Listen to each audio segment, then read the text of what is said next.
put food on the table or take their children to school. Even the civil servants have never gone without pay up to the 13th of the month. When we held frequent meetings at this venue in the 80s, 90s, and early 2000s, we aimed to end the single-party rule and give ourselves a new constitution.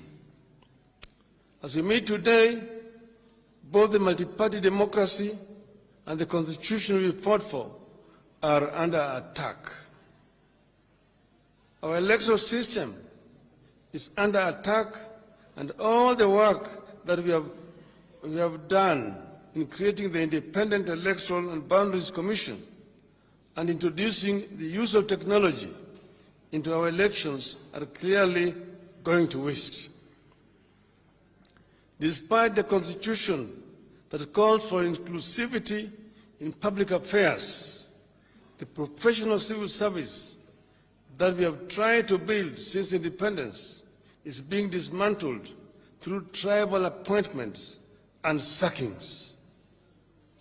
It seems to be the fate of this country that each time we are on the ascendancy, something happens to pull us backwards, and it always begins with elections. The election of 2007 pushed us to the brink, wiped out a thriving economy, and broke the ties that had held Kenya together for decades. This election of 2022 and the regime that emerged from it may be the most regrettable thing to have happened in our country's history. The failures they have recorded in a mere 6 months, including a record of high cost of food and a collapsing economy, should be enough warning that we have to act quickly and decisively. We have been told, and I quote, "The only thing necessary for the triumph of evil is for good men to do nothing. Read also good women," unquote. Our presence here underscores our refusal to be the good people who did nothing and allowed evil to triumph in our country. Something fundamental must give this time round. Otherwise, we could lose a whole country. Our wish is to achieve the overhaul of our state of affairs with the involvement of the people from all segments of our society at every stage.